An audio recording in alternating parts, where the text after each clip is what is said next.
3월 5일 와이나 프라이데이 기도회를 시작하도록 하겠습니다. 우리 다 함께 찬양하심으로 기도회를 시작하도록 하겠습니다.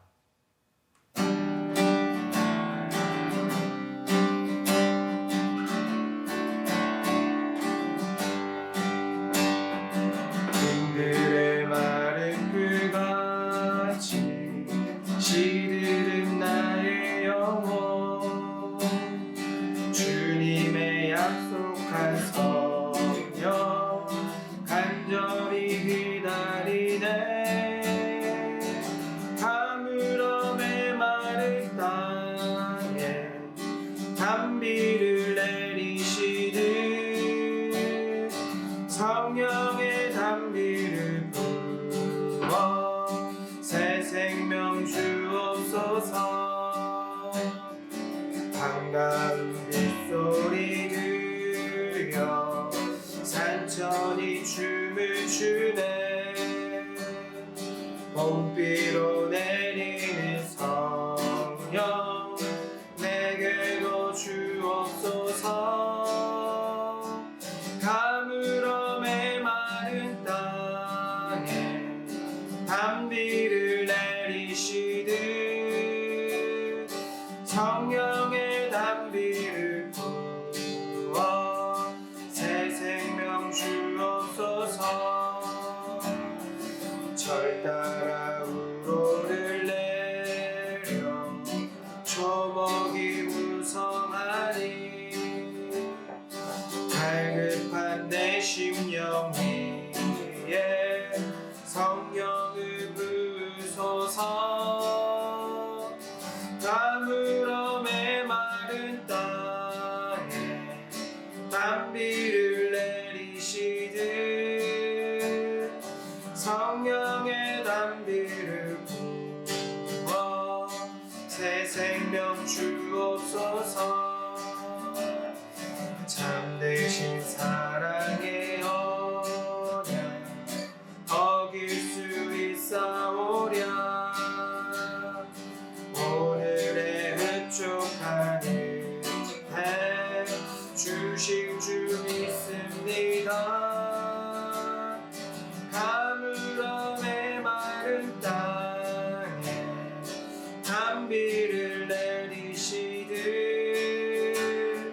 성령의 단비를 부어 새 생명 주옵소서. 오늘 저에게 주신 하나님의 말씀은 시편 126편 1절로 6절 말씀입니다. 시편 126편 1절로 6절 말씀입니다. 제가 하나님의 말씀을 봉독하도록 하겠습니다. 여호와께서 시온의 포로를 돌려보내실 때에 우리는 꿈꾸는 것 같았도다. 그때에 우리 입에는 웃음이 가득하고 우리 혀에는 찬양이 찼었도다. 그때의 문나라 가운데서 말하기를 여호와께서 그들을 위하여 큰 일을 행하셨다 하였도다.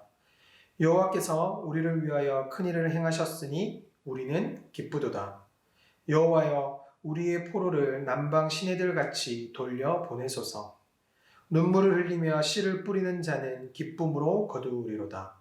울며 씨를 뿌리러 나가는 자는 반드시 기쁨으로 그 곡식단을 가지고 돌아오리로다. 아멘.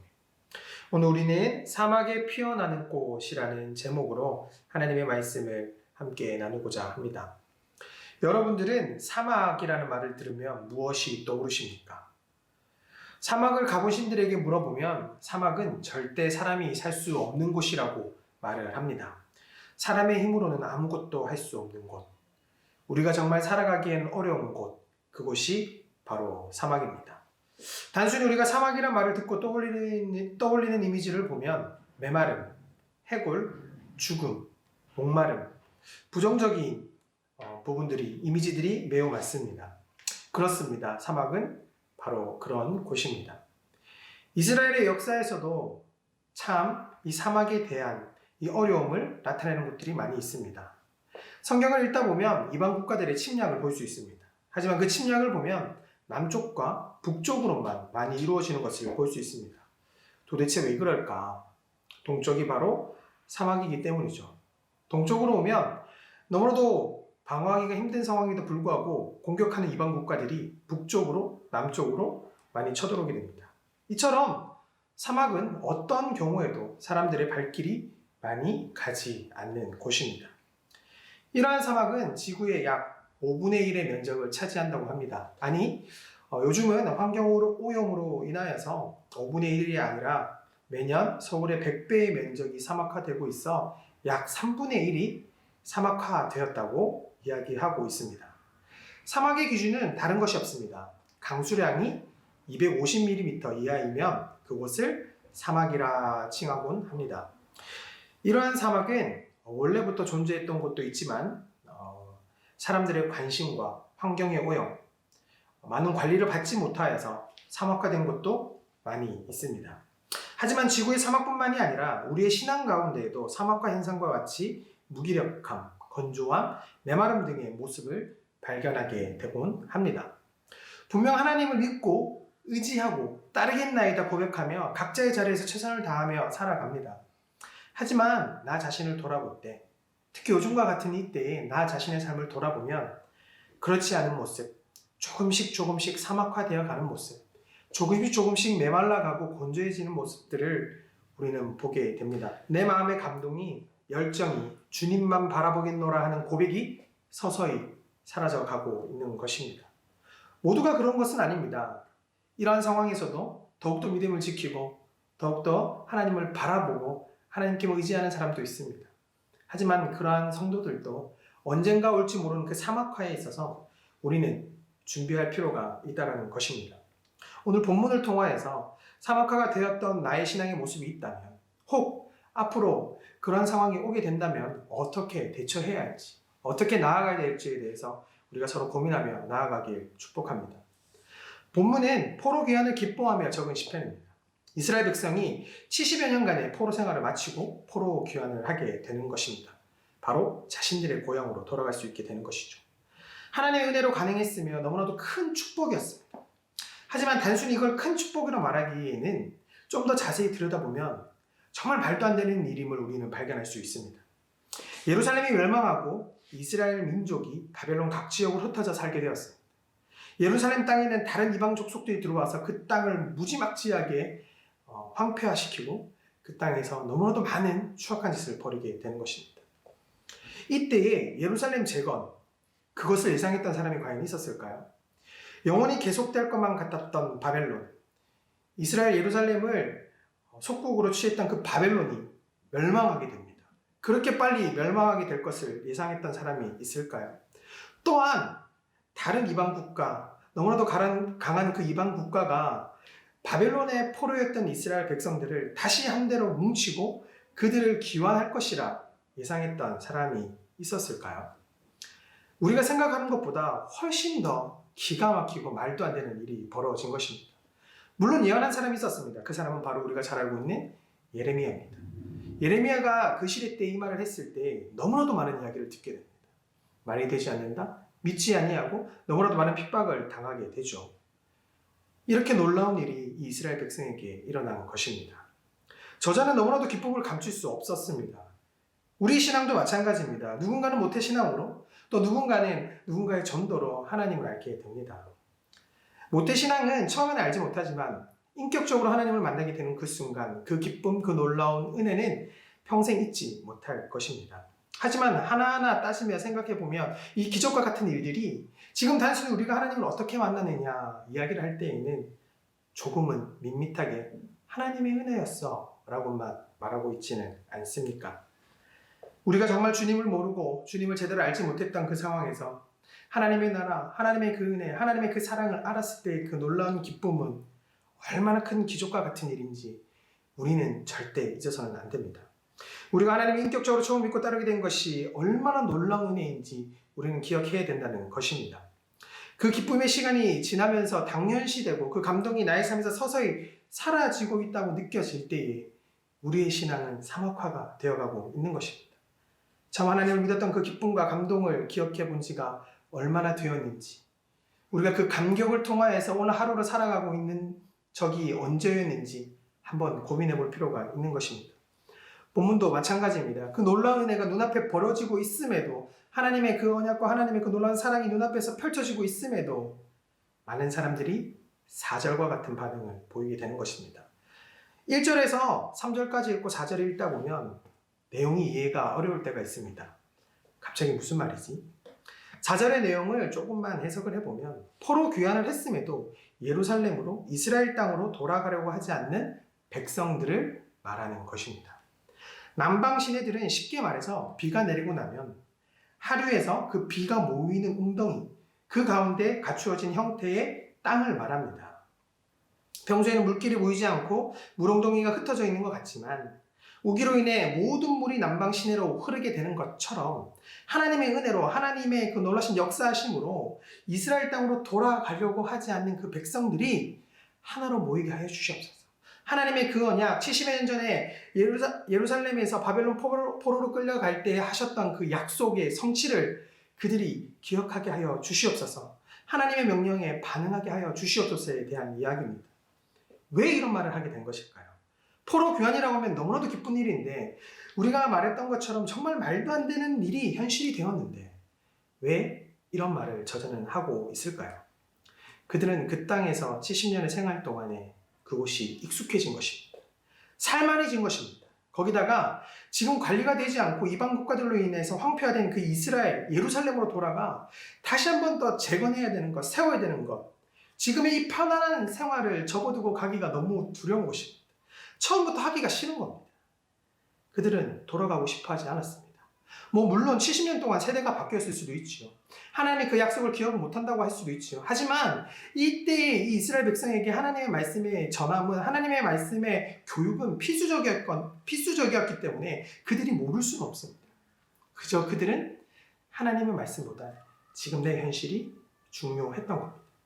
저자는 그것을 알기에 하나님이 아니면 그들을 돌아오게 할 수 없음을 고백하고 있는 겁니다. 그들을 돌아오게 해달라. 돌아와서 하나님의 그 언약을 기억하고 하나님과 함께 살아가는 이스라엘 백성이 되게 해달라. 그 기쁨의 찬양 가운데 간곡히 고백하는 겁니다. 그렇다면 과연 그들은 정말 그 땅에서 행복했을까요? 좋은 삶을 살아가고 있었을까요? 그렇지 않습니다. 그들은 노예였고 그들은 이방인입니다. 과거에 이스라엘 백성이 광야로 갔을 때 광야에서 이야기합니다. 애굽에 있던 때가 그립습니다. 애굽에 있을 때가 좋아서 그리웠나요?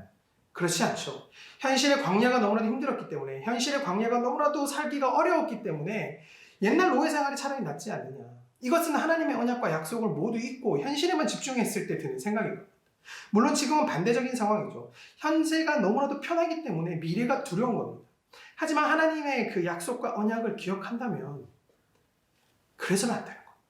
그들이 그 땅에서 행복한 것이 아니라 비례적으로 두려움이 더 컸던 겁니다. 하나님의 말씀을 믿지 못했던 겁니다. 정말 우리에게 중요한 것은, 이스라엘 백성에게 중요했던 것은 하나님의 거룩한 구원을 잃어버리고 현실에 만족하면서 살아가는 그러한 모습이 아니라 하나님께서 말씀하신 회복, 그리고 하나님의 백성됨으로 살아가는 모습을 더욱더 갈망하고 믿고 그곳을 향해 달려가야 했다라는 것입니다. 이것은 마치 오늘날 꿈과 비전을 잊어버리고 현실과 타협하며 살아가는 우리의 모습과 조금 비슷한 것 같습니다. 하나님께서 말도 안 되는 기적과 같은 일로 우리에게 은혜를 보이셨고 나를 뜨겁게 하셨습니다. 하나님을 만나게 하셨고 예수 그리스도를 알게 하셨고 정말 이 한국 땅에서 자유로이 하나님을 믿으며 살아가게 하셨습니다. 하지만 나의 삶의 어려움과 힘듦, 세상이 말하는 기준과 타협하게 됩니다. 하나님을 만나고 그의 거룩한 꿈을 가지게 된 것에 만족하여 점차 열정과 기쁨과 감격이 사라지고 꿈을 잃어버린 채 현실에만 매여 살아가는 안타까운 삶을 살아가고 있는 것입니다. 마치 복음을 위해 수고하였고 인내하였으며 악을 용납하지 않는 영적인 엄격함까지 강조했던 에베소 교회와 같은 모습. 첫사랑을 잊어버리고 그 감격을 잊어버린 것처럼 많은 성도들이 하나님을 떠났던 그 교회의 모습이 우리의 삶과 비슷하진 않는지 한번 돌아볼 필요가 있는 것 같습니다. 이런 말을 할 때면 저는 항상 마음이 불편합니다. 왜냐하면 각자의 삶을 살아가기도 참 어려운 시대이기 때문이죠. 누구 하나 여유 있다, 괜찮다 말하는 이가 어렵지만 참고 힘들지만 견디며 살아가고 있다 말하는 사람보다 너무나도 많은 수를 차지하고 있습니다. 너무나도 많은 뉴스들을 통하여서 우리는 지치게 됩니다. 자괴감에 빠집니다. 무너져 내리지요. 정의롭지 못한 모습을 통하여서 과연 나만 이렇게 사는 것이 무슨 소용일까 생각이 들기도 합니다. 하지만 그 가운데서도 우리는 하나님의 자녀임을, 이스라엘 백성임을 잊어서는 안 됩니다. 그 첫 간격을 잊어서는 안 됩니다. 그리고 그 첫 간격을 기억하는 우리는 씨를 뿌려야 하는 것입니다. 오늘 제목과 같이 사막에는 꽃이 피어납니다. 5년 전 남미에서 정말 기가 막힌 일이 벌어졌죠. 가장 지구상 사막화가 잘 되어 있는 곳에서 엄청난 폭우가 쏟아지게 되고 그 땅에 꽃이 피어나게 되는 것입니다. 와, 비가 내리면 사막에도 꽃이 피는구나. 그런데 저에게 문득 그런 생각이 들었습니다. 그런데 저 땅에 누가 씨를 뿌렸지? 씨앗이 어디에 있어서 꽃이 피게 된 거지? 가끔 뉴스를 보면 한 사람이 37년 동안 사막에 나무를 심어서 그 사막이 변했다라는 뉴스를 보곤 합니다. 인위적인 것이죠. 그런데 가장 지구상에서 사막화가 잘 되어 있는 그 남미 땅에 어떻게 씨앗이 뿌려질 수 있었을까? 모든 생물들은 환경에 적응을 하면서 살아갑니다. 환경에 맞게끔 살아가죠. 사막에 있는 많은 식물들도 물이 없는 그곳에서 살아남기 위해 수많은 적응을 합니다. 그리고 우리가 당연하게 생각하는 그런 활동들조차도 그들은 살아남기 위해 하지 않죠.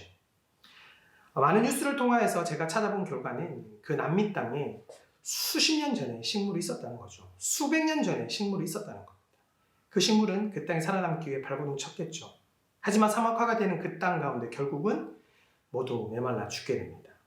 그들은 살아가면서 많은 것들을 변형하고 적응했겠지만 그들이 멈추지 않은 것은 씨앗을 만드는 일이었습니다. 사막에 있는 씨앗을 우리는 휴먼 씨앗이라고 부릅니다.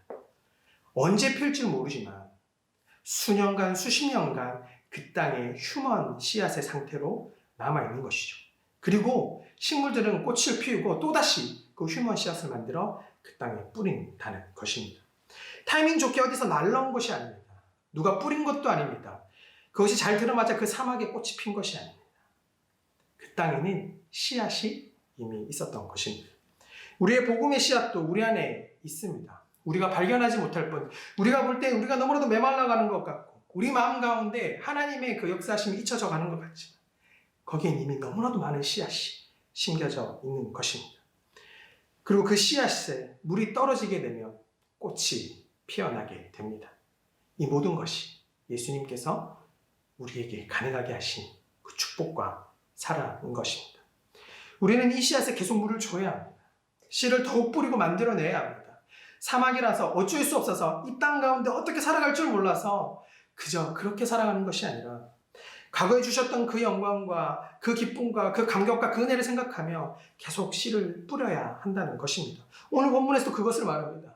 눈물을 흘리며 씨앗을 뿌리는 자는 말도 안 되는 상황 같지만 내가 무엇을 할 수 있으며 이 시대에, 이 시국에 기독교가 욕을 먹고 있는 이 시대에 내가 무엇을 할 수 있을까? 나 혼자 하면 무엇이 변화될까 하는 이 시대에 그 사막과 같은 땅에 씨앗을 뿌려야 한다는 겁니다. 아니, 이미 뿌려져 있는 씨앗을 깨닫고 물을 줘야 한다는 것입니다.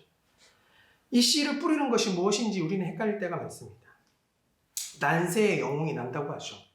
환경이 있어야 그 영웅도 나타나는 겁니다. 그렇기 때문에 내가 할 수 있는 것이 없어서 지금은 영웅이 필요 없어 그렇게 말할 수도 있죠. 하지만 우리는 우리 가운데 눈에 띄진 않지만 영웅과 같이 나타나진 않지만 우리가 기억해야 되는 것, 잊지 말아야 될 것들을 생각해 볼 필요가 있습니다. 오늘 본문 5절과 6절을 비교해보면 너무나도 비슷한데 두 절로 나눠서 나오게 됩니다. 그리고 반드시라는 단어로 강조를 하는 모습을 볼 수 있습니다. 이것은 반복의 어려움, 꾸준히 해나가는 것이 얼마나 어려운지에 대해서 이야기를 하는 것입니다. 그렇다면 반복하고 꾸준히 해나가는 것이 무엇일까?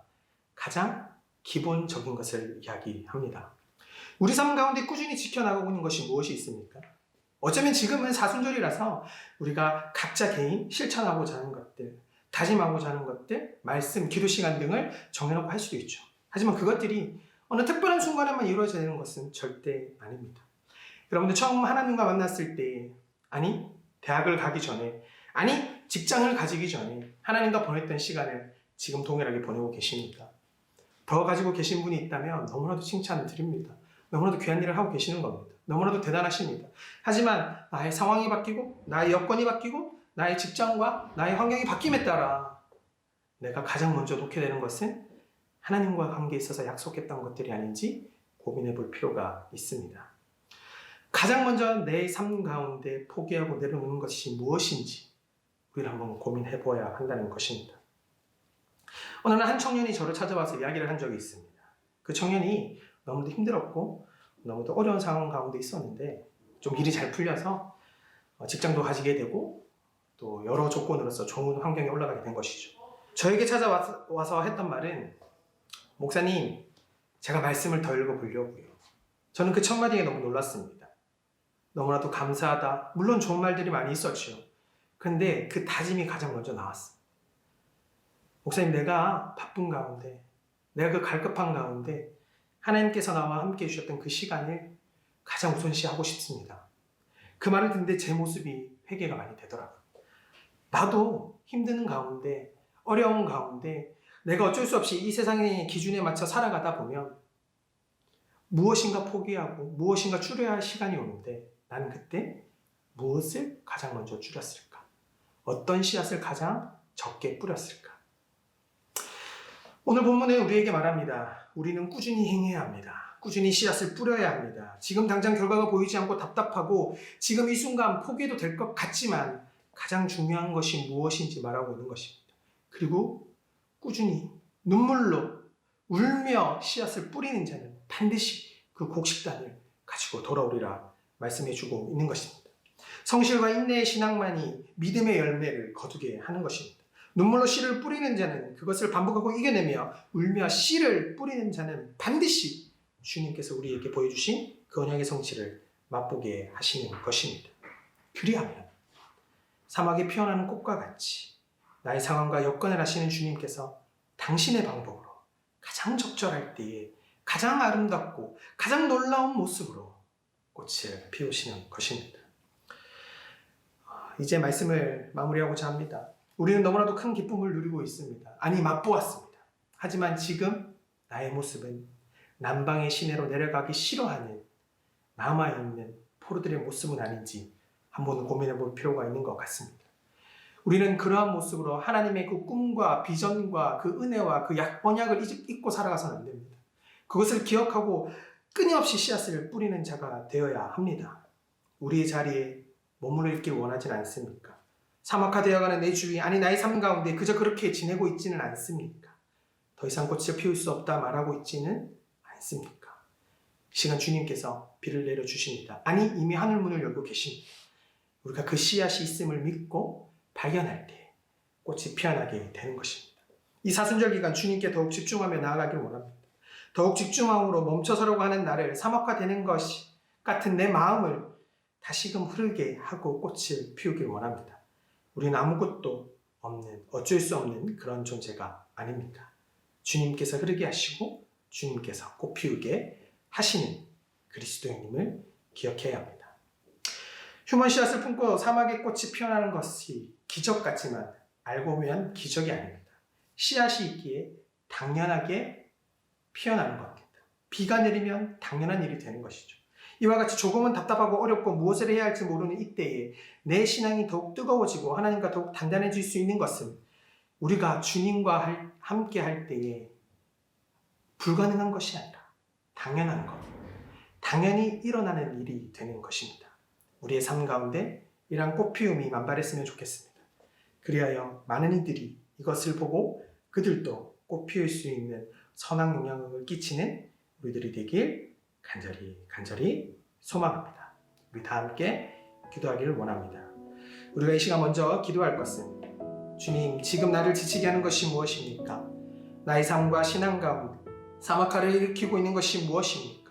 주님, 이 모든 일 가운데 내가 지쳐 쓰러지지 않고 이겨낼 수 있게 하옵소서. 이 기도 제목 기억하며 다 함께 기도 드리겠습니다.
두 번째로 기도할 것은 꾸준히 지켜나감에 있어 어려움이 많습니다.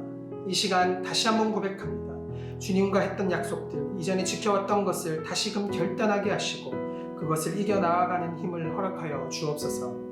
그리하여서 내가 주님과 함께 있다는 것을 잊지 않고 살아가게 하옵소서. 다시 한번 이 기도 제목을 가지고 다 함께 기도드리겠습니다.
마지막으로 기도합니다. 주님, 사순절 기간을 보내고 있습니다. 주님을 더욱 기억하고 주님께서 주신 은혜를 더욱 느끼게 하옵소서. 주님께서 보여주신 그 사랑을 나의 삶 가운데 나타내게 하시고 다른 이들에게 나타내는 삶을 살아가는 우리가 되게 하옵소서. 이 기도 제목 가지고 마지막으로 다 함께 기도 드리겠습니다.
이제 각자의 기도 제목을 가지고 각자의 자리에서 계속해서 기도하시겠습니다.